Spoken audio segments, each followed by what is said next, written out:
Salut à tous et bienvenue dans cette nouvelle vidéo. Vous avez peut-être remarqué un changement de texture en termes de vidéo. Et forcément, j'ai un peu upgrade le matériel que j'utilise dernièrement. En fait, j'ai vu que les vidéos, vous avez quand même plutôt pas mal plu ces derniers mois. On est passé à 11 000 abonnés sur YouTube, ce qui est quand même très cool.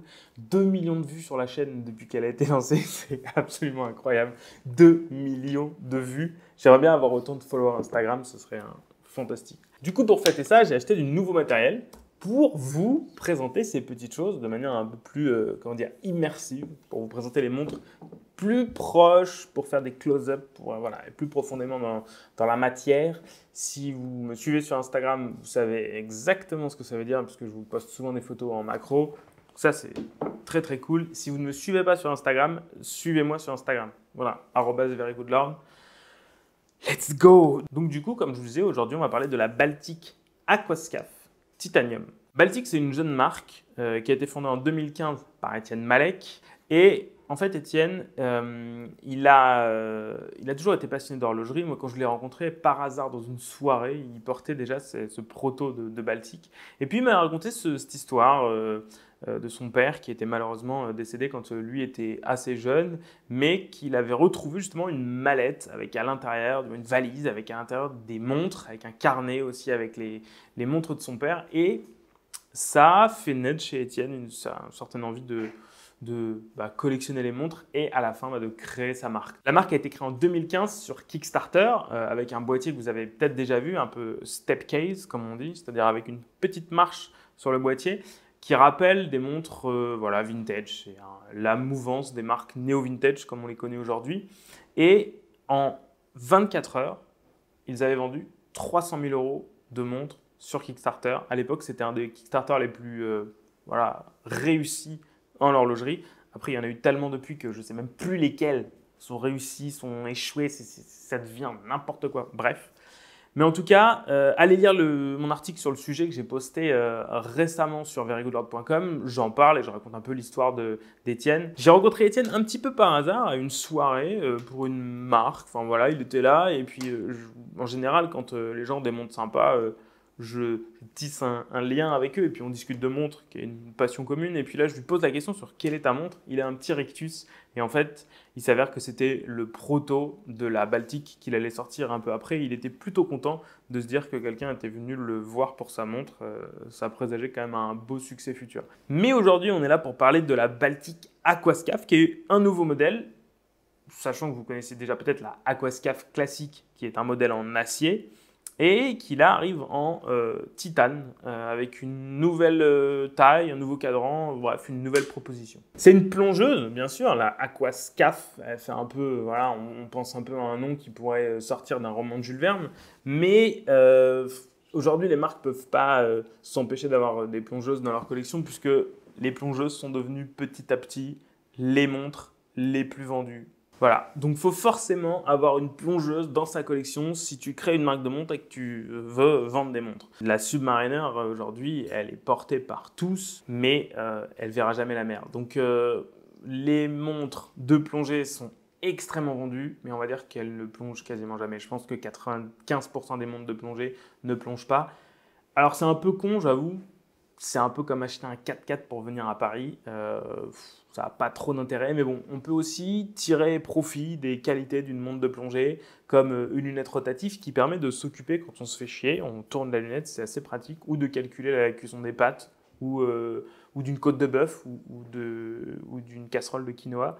Et on a aussi la possibilité de profiter de son étanchéité. Donc on est sûr que la montre ne va pas prendre l'humidité, ne va pas prendre tout ce qui est poussière, etc.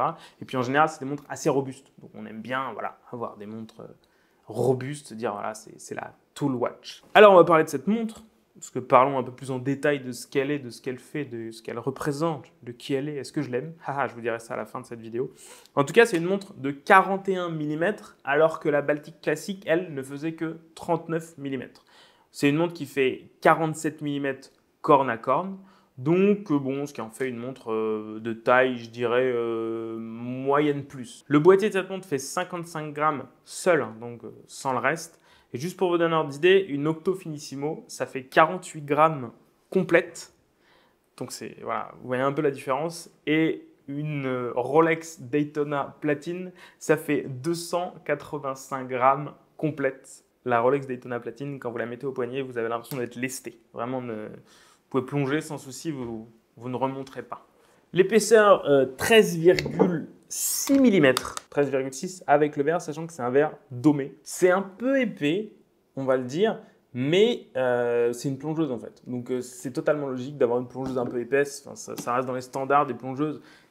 C'est même petit pour une plongeuse, on va dire. Sur cette montre, la marque est passée de l'acier à du titane de grade 5. Donc titane de grade 5, juste pour vous dire, c'est un titane qui va être assez résistant à la corrosion, enfin très résistant à la corrosion, hein, vous pouvez la foutre dans l'eau, il ne se passera rien. C'est le titane le plus répandu, celui que vous trouverez quasiment partout. Mais pour vous donner un ordre d'idée, il va être plus facilement rayable qu'un super titanium de chez Citizen. Le super titanium, c'est 1000 Vickers en résistance à la rayure, alors que le titane de grade 5 classique qui est utilisé là, ça va être autour de 290 Vickers. Donc voilà, vous avez un peu un ordre d'idée, mais ça reste toujours plus résistant que de l'acier ou que de l'or par exemple. Cette montre est étanche à 300 mètres, je dirais normal puisque c'est une plongeuse et on veut plonger avec.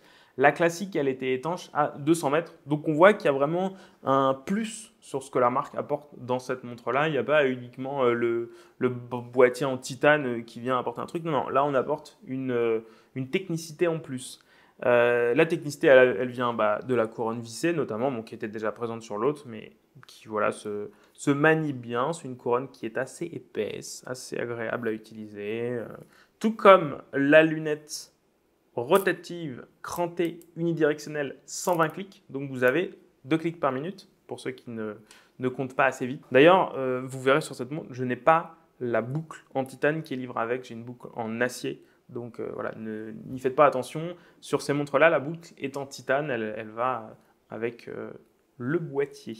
Alors, le verre sur cette montre qui m'a donné du fil à retordre quand je vous ai fait cette vidéo, comme vous pouvez le voir, ça prend absolument tous les reflets.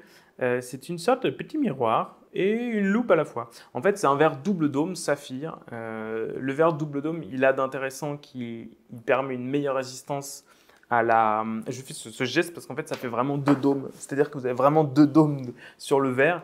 Et en fait, le double dôme va permettre d'améliorer la résistance parce qu'il va répartir les forces en cas de coup.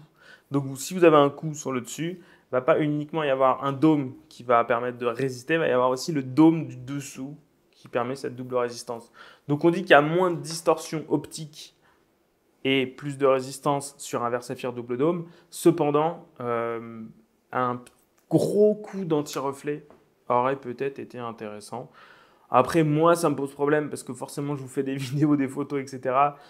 J'avoue qu'au quotidien, j'ai pas trouvé ça vraiment gênant du tout. Je m'en suis même pas rendu compte avant de faire la vidéo. Donc voilà, c'est mes petits soucis de youtubeur en herbe. Le bracelet qui est livré avec cette montre, c'est un bracelet tropique. Voilà, on l'aime ou on l'aime pas. Certaines personnes adorent ce bracelet, surtout pour l'été. Très confortable, bracelet en caoutchouc. De toute façon, l'entrecorne de 20 mm, pas 22 mm, de 20 mm permet de mettre à peu près tout ce que vous voulez comme bracelet. Et puis, si vous ne trouvez pas votre bonheur, vous pouvez toujours aller chez Jean Rousseau pour vous faire un bracelet sur mesure.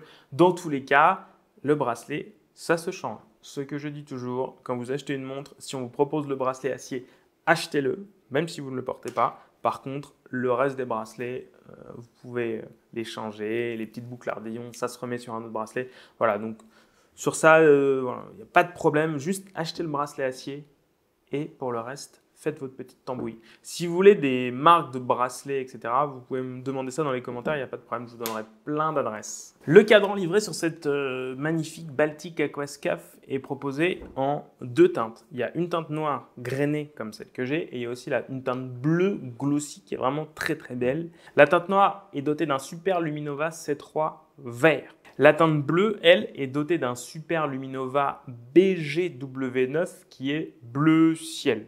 Voilà, c'est une sorte de blanc qui tire sur le bleu. Ce cadran, il reprend les index et les aiguilles de la Baltic Aquascaphe Compressor Dual Crown. Voilà, celle où vous pouvez faire tourner un réo avec une couronne. Et ça fait un peu une aquascaphe bodybuildée qui donne un esprit beaucoup plus sportif et beaucoup moins lifestyle. On sent que c'est plus un outil qu'un produit lifestyle, même si, comme je vous l'ai dit en début de vidéo, je crains que la majorité de ces montres ne voient jamais les profondeurs. Ce sont des index peints et pas des index appliqués, donc il n'y a pas vraiment d'effet vraiment de relief, comme vous pouvez le voir. Le relief est vraiment très très léger. Moi j'aime beaucoup, ça donne un aspect je trouve très vintage et puis là en tout cas c'est très très bien fait. Donc le Luminova tabasse bien, franchement on le voit très très bien. Ah si, j'allais oublier, il n'y a pas de date sur ce cadran. Et ça, c'est le petit point négatif pour moi je trouve parce qu'une date c'est quand même intéressant pour une montre de tous les jours. Le mouvement, c'est un Miyota 9039. C'est le même mouvement que sur la Baltic Aquascaphe classique. Donc pourtant il y a une hausse de prix, donc on aurait peut-être pu s'attendre à avoir un mouvement différent, qualité supérieure. Mais il faut aussi se dire que c'est peut-être le boîtier en titane qui fait augmenter le prix et pour le coup là, pas le mouvement.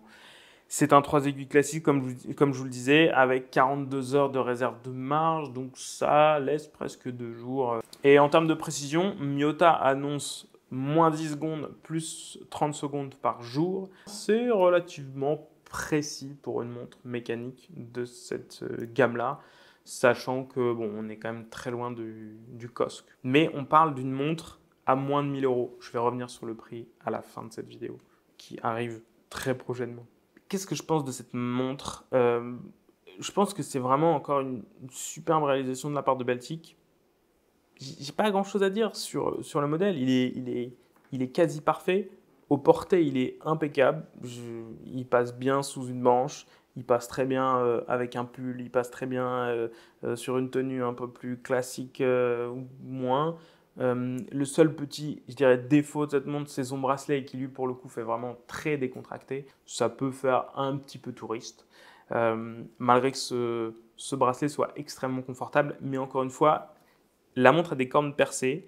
Les bracelets, ça n'est vraiment pas un problème. Vous avez juste à aller vous acheter un tout petit outil là, pour pouvoir changer le bracelet. Ça se fait en 1 seconde. Je l'ai fait ce matin sur une autre montre que j'ai avec moi.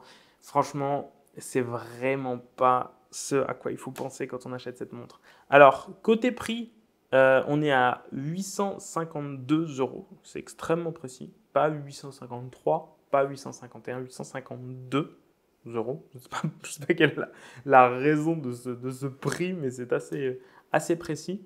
Et il y a 300 exemplaires de chaque couleur pour ce premier lancement en précommande qui sera livré fin juillet 2022, donc là dans quelques jours. Et voilà, vous aurez quand même de quoi vous amuser pour cet été. Écoutez, merci d'être arrivé jusque-là. Et si vous êtes arrivé jusque-là, c'est que ça a dû vous plaire. Et si c'est le cas, n'hésitez pas à vous abonner à la chaîne. Et si vous avez un compte Instagram, je vous invite à vous abonner au compte Instagram de VeryGoodLord, @VeryGoodLord. Rien de plus. verygoodlord.com si vous avez des choses, des renseignements à venir glaner sur les marques de montres, sur plein de choses. N'hésitez pas aussi à laisser un commentaire, à me dire ce que vous avez pensé de cette vidéo et ce que vous pensez de cette montre. Sur ce, prenez soin de vous, c'est important.